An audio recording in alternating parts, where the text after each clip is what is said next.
going to show you how to make some Play-Doh that you can use for learning and regulation at home. Yeah. Yeah, so I'm excited. it'll be good. So the first thing you have to do is boil some hot water because the second step is to use hot water. So I'm gonna fill up my kettle and I'm just gonna fill it up all the way so that we have enough. This is probably something that you're going to want your parents to help you with at home. This is true, yeah.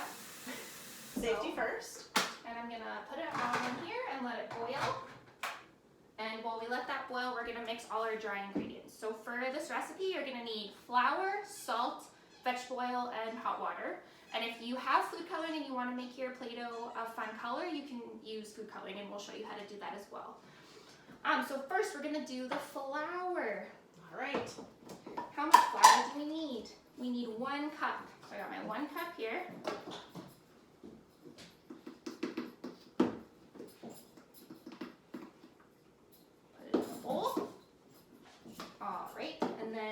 We need 1/4 cup of table salt. Do you want to do the salt, Miss Bourassa? Sure. And I'll grab you 1/4 cup out of here. Okay. So 1/4 cup of salt. We'll also include this recipe in the comments or on Class Dojo if you guys want to try this at home. Go. We got our salt. And then we need 2 tablespoons. Oh, sorry. We need to add the oil later. We're not doing that yet. That's what the recipe says. So we'll mix our dry ingredients. Yeah.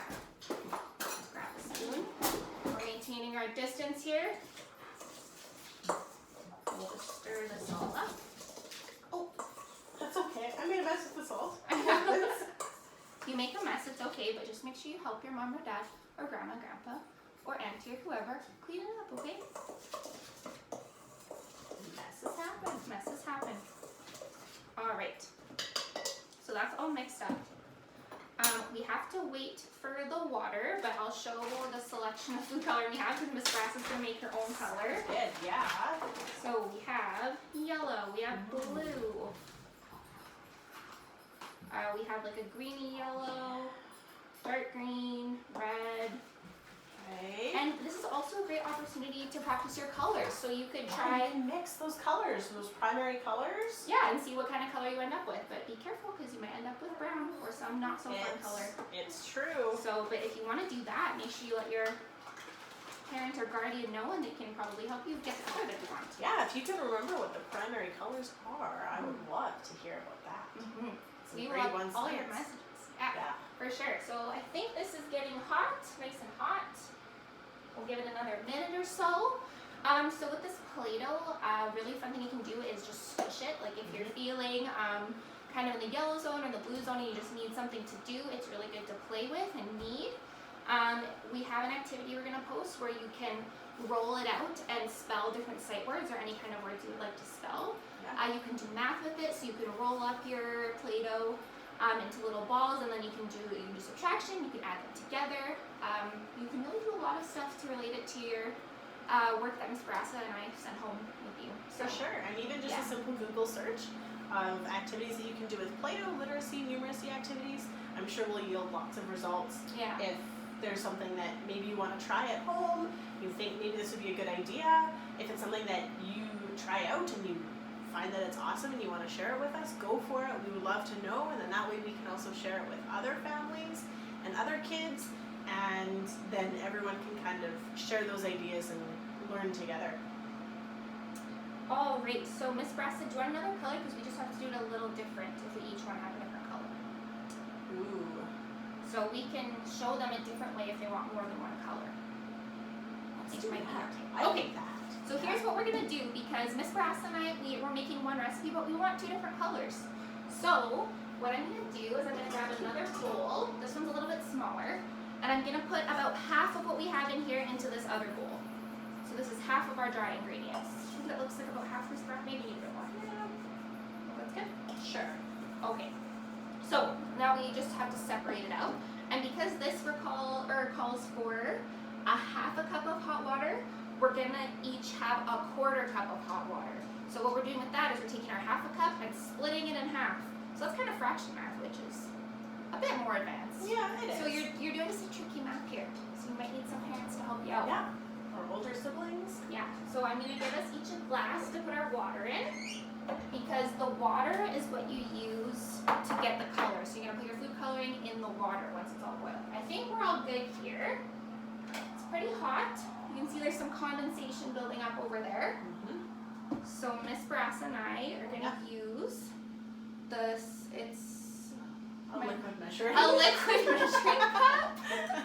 Who's to class? do this. Miss Bourassa's my teacher as well. All sort of cross-curricular things happening here. There we go, we're doing some science. Okay, so I'm going to take a 1/4 cup of hot water. So I'm going to pour it in till it gets to the, oh, I did a little too much. I'm going to pour it back. A little too much still. Little too much still. There we go. So I have a 1/4 cup. I don't know if you can see, but it's up till about here. Yeah. So I'm going to dump that in my water. If Miss Bourassa wants to do hers, she go for it. I think I want to make.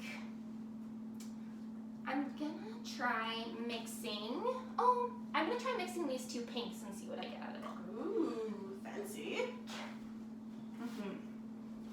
So the instructions say that you need quite a bit of color to make it vibrant. So I'm gonna just go a little crazy here. You probably can't see, but here's my cup. I'm just gonna. And see how it diffuses to the bottom? That's pretty cool. I think I might mix colors. Well, mine might be pretty dark. But we're gonna see what happens. It's an experiment. Yeah. I'm gonna make some orange. So I've got my red food coloring. Grab some extra spoons. And my yellow food coloring. Because I know that red and yellow, when they mix together, make orange. See that happening already. Ooh, it's swirling around in there. All right, mix it up. Oh, look at that. Oh, might add a little bit more yellow to try to make it a little bit more orange. Mine's looking pretty dark, but on my spoon it looks kind of purpley ready, so hopefully it's still a nice color.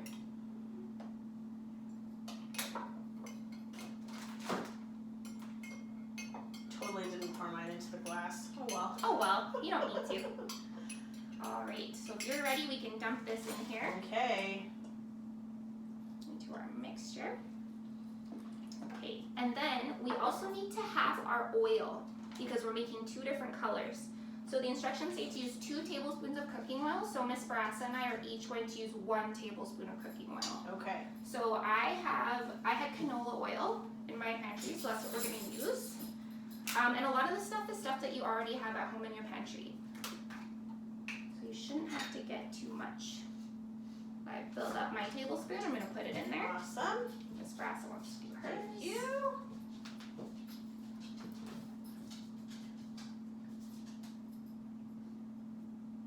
There we go. All right. And now you can mix it up. Okay.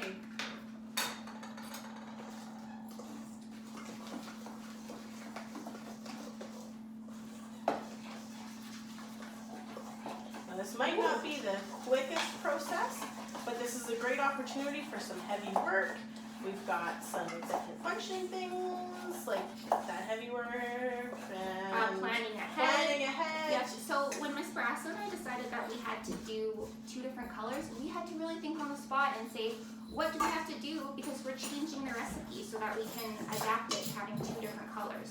So that takes a lot of planning ahead and figuring out how you'll have to alter the recipe. So that's really good for your executive functioning. It's everything that goes on right here in your frontal lobe.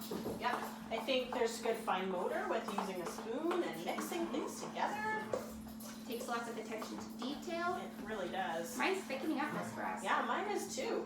I think yours might be a little thicker.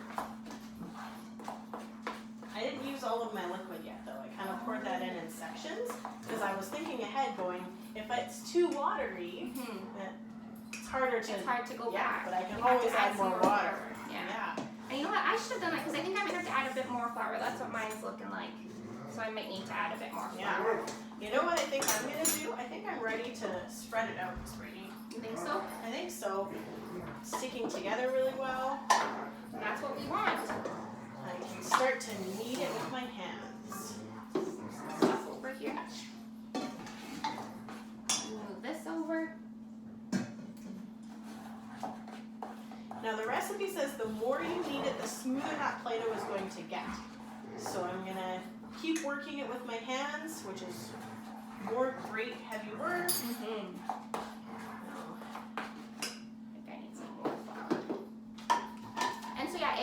So you can learn from us, if your Play-Doh's too sticky, just add some more flour. Yep. And that'll help thicken it up. And if it's too thick, you just add some more water or maybe a bit more oil and see if that helps. It's kind of like when we were making slime, except our slime didn't work out. Our slime didn't work out too well. We might have added too much of something to begin with. Yeah. But mistakes happen. Oh, for it's good sure. to learn how to deal with those mistakes. Yeah. You can hear my dogs fighting in the background. Sorry. Okay, I'm gonna try eating mine too. Oh, Miss Bourassa, yours is looking really good. Thanks. Super orange. Yeah, I'm excited actually about how orange it is. Yours is really purple too. It is. Mine turned out to be pretty purple. It's pretty bright. I like it. Let's see. Oh, it feels very nice. I might even put a bit more flour in mine. It's a little sticky still. It's a little sticky, I yeah. don't really want it to stick to your fingers. Mine's a little bit sticky, but I think the more I work it, the less sticky it's gonna get. Yeah. A little more love with this flour.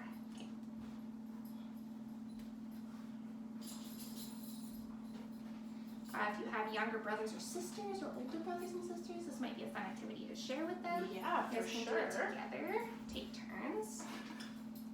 Or split it in half like we did. Yeah, maybe you could split it 3 ways and see if you could figure that Ooh, out. That would be some really, really tricky math. Especially if you have an older sibling, because maybe that's some math that they're working on. Oh, it feels cool though. I still need some more flour, but This is fantastic. this is really fun. It's working out really good. It is. You could try, if you like this activity, you could look for different recipes for Play-Doh too. There's lots of ways you can make it. And then it says you have to store it in like an airtight plastic bag or a container. So We don't want it to dry out. no, we do not. Oh, I think mine's getting really good. So much fun to squish. It's really working my hands. Yeah. Another fun thing you can do with Play-Doh to work on your fine motor is you can hide like little toys in it. Ooh. If you want to dig them out. That's kind of cool. Yeah, it's really fun. Or if you have putty at home, you can do it with putty as well. It might be a fun thing to... Yeah, and even just having a little bit of this like sitting next to you as you're working might be nice to have something to kind of work in your hand as you're working on it. Could act as a little fidget for you. Totally. Oh, we got an email, Miss Bourassa. All right, things are still happening. I think I just got it on my watch too. Yeah. All right, mine's feeling pretty good. I think I'm gonna add a little bit more flour. I'm tempted to add a little bit more flour too. Yeah. Here, I'll put some on mine and I'll give you a little bit. Thanks, Miss Brittany. So it's just getting a little bit more. It's getting better with the flour though.